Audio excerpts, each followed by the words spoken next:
background and recent history in Parliament in particular militates in favour of high-speed rail too. I'm the coordinator of the RMT Parliamentary Group and have supported every campaign for investment in rail over the last 17 years in Parliament. I've also used the argument about high-speed rail to obviate the need for a third runway at Heathrow, taking capacity from aviation onto rail. But at the same time, I can't vote for the bill tonight. I'll be voting for the recent amendment because I think I'm one of the only MPs in the country that doesn't know what's going to happen in his constituency. Because initially, when high-speed rail was put forward, I was told, first of all, there'd be consultation on the main route, and then last autumn, there would be consultation on the link between the main route through my constituency to Heathrow. And what then and I was looking forward to that because we were told there was about 9 options in which we would look at, and we would have a detailed consultation. I'd be able to organise committee meetings and would come to a view on whether or not we supported the link to Heathrow from the main route itself, or at least what option we would support.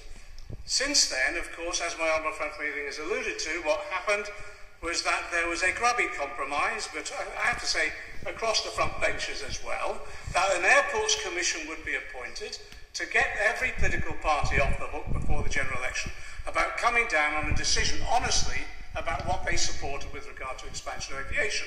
Howard Davis Commission has already confirmed it can report by January of next year, but had been told to go away on holiday from January to the general election and not report until after the general election. So my constituents, as others, will not know what the political parties' views will be about their options with regard to expansion at Heathrow or Gatwick or elsewhere. That's meant that the whole process of consultation about high-speed rail's link to Heathrow has also been delayed. So I'm the only MP in this place who can't go to their constituents before the general election and explain to them what the implications are with regard to high-speed rail too. And what does that mean? Well, it means it causes blight.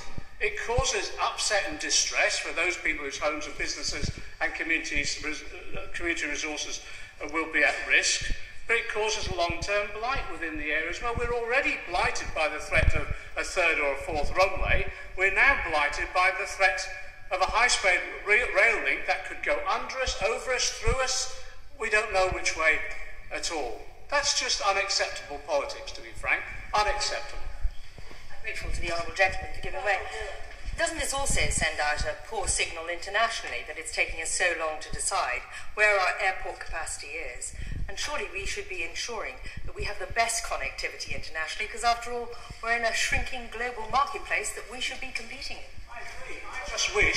I just wish we had some certainty and certain politicians kept to their word. No ifs, no buts, no third runway. Who did that come from? The Prime Minister.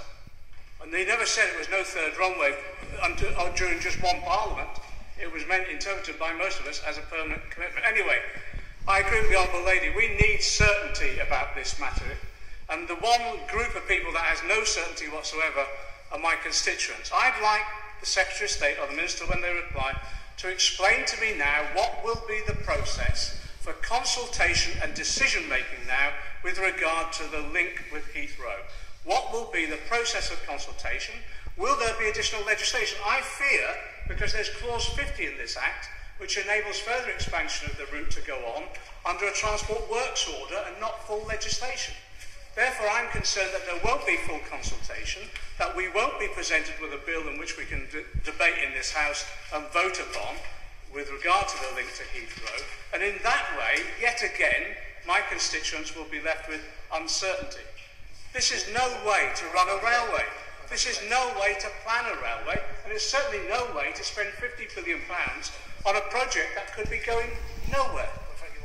Well, he mentions clause 50. There's also clause 47, which allows the Secretary of State willy-nilly to take land where he sees an opportunity for regeneration or development of that land, which, as far as I can see, allows carte blanche to do whatever the Secretary of State feels right, whether it's in the interest of the railway or not. Well, my constituents are in a situation where they don't know the route, they don't know what land is threatened, and they don't know what compensation they'll be offered. That's not acceptable. So I welcome at least some certainty about the process by which the government will engage in when they eventually come to a decision about moving this issue forward with regard to high-speed rail too. And I missed the speech of my honourable friend from Uxbridge. I'm sure he raised some of the environmental concerns about the north of our borough. But can I just raise one, which is one of my constituents raised with me, Bert May, who's an elderly gentleman who's worked extremely hard with regard to Hillingdon Outdoor Activities Centre and has developed it through the Queen Street School Sailing Club into a sailing centre that has given the opportunity of thousands of young people in our area the opportunity to learn how to sail and enjoy the environment amongst them. HOAC itself, the Hillingdon Outdoor Activities Centre, is threatened. And on behalf of Bert May, my 80-year-old constituent who's put his life into that project, again, we want some certainty about what's happening in the future with regard to our local area, because it affects community facilities like that and will have a devastating effect, I think, on, well, the livelihood of the well-being of many of my constituents. This is unacceptable. This is unacceptable. Any other MP who would be facing this in their constituency would be doing what I'm doing tonight, which is voting against the bill and voting for the reasoned amendment, because we need some reasonable approach to decision-making in this House that restores some confidence that we have the capacity to take decisions over major infrastructure projects like this, which brings people with us rather than alienates them at each stage.